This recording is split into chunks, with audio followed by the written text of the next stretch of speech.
So having a fussy eater at the dinner table, it can be a hassle for the cook in the kitchen and anyone at the table, actually. So here to show us how to win the picky eater war is clinical exercise psychologist. We have Karen Owoc, and this is such a fantastic topic for me today, I want to tell you, because we had a family dinner party this past weekend, and us parents, we were all talking about this.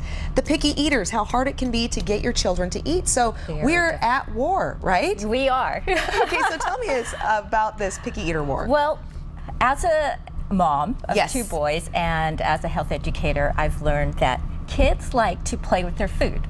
Yeah. So the more that you can get them involved in the cooking process, the better. Okay. So what I have here is the inside out cheeseburgers, and I like this recipe because you could actually get them involved in the cooking. Now, I'm a gadget gal, so I like these little gadgets that make life easier in the kitchen, but also that are kids friendly. So you can use this little gadget. I actually have a chopper like that. And yes, so I do. Yeah, so your child could do the chopping. Okay. And then also I have a little pizza cutter. They can cut the cheese and add it. The cheese on these burgers are inside the patty.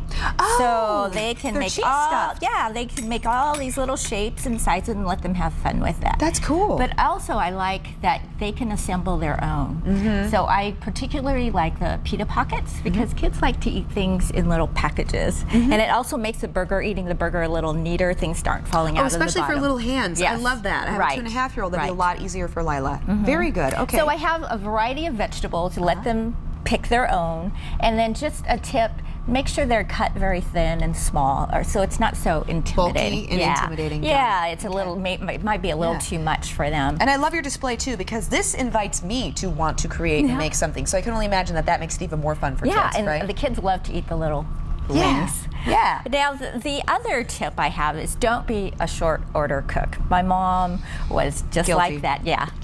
You know, if someone doesn't like something, you cook something else. And the worst thing that can happen is your picky eater child becomes a picky eater adult, and you don't want to. No, we don't want that. Yeah, you don't want to create easier, that. not harder. Yeah, each year. exactly. Okay. And the French did a study, and they found that if you continue to reintroduce a food, they'll also take a liking to it. Okay. Yeah. So don't give up on something. That's right. Be a little patient. Also, they found that if you combine foods with a starch, that previously rejected food becomes a little bit more palatable. Okay. So here's an example. I have different pastas. They're all fun, you know, different shapes, colors. This particular salad, your kids might like this. They're made with leaves. Yeah, and they're fun colors. Leaves. Yeah. My son used to call the broccoli crowns little trees. So yeah, I call we call them trees. Yeah. Yes. So I call it the garden salad. And I'll tell him, okay, go ahead and water the salad. This is just olive oil. You could put your dressing in here and have them water the salad. Okay. And you also have a rule for seasoning lightly. Tell me about that. Yeah. So you could go ahead and put that in here. This is for the little lasagna logs. Now, the reason you want to season lightly is that, well, the average person has 10,000 taste buds, and they'll regenerate every 10 to 14 days. Oh, this smells nice. But as you get older, they don't regenerate so quickly or at all. So something that might taste bland to you will probably taste overwhelming. Yes, to a younger mouth. Exactly. I never knew that. Yes. So be a little reserved and add your own spices. Okay. And I want to know more about the no thank you bite. What is this? Okay. So you want to encourage polite manners. Yes.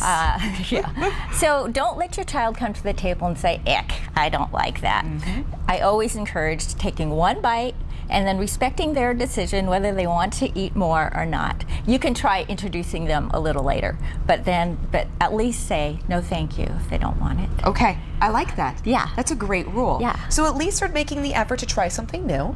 And if it's not something that pleases them at the moment, as long as they're polite and say no thank you, then perhaps you can introduce something that they will eat for the night, but then try it again. Exactly. Got it. Exactly. Okay. And we have bananas. I want to mush this, and I want to let everybody know too that if you want to know more about these fantastic recipes, these wonderful tips that have been provided for us today here, courtesy of our friend Karen here, you can go to sackandco.net. And thank you everyone for joining us. I know we had the lasagna, we had these wonderful rolls here too, so a lot more for you to glean here from Karen. Just go to sackandco.net. Have a great day. We'll see you back here tomorrow at 11:30 right here on Sack & Co. Show me how to mush these. What are we doing with this? Okay, go ahead and take the little. Okay.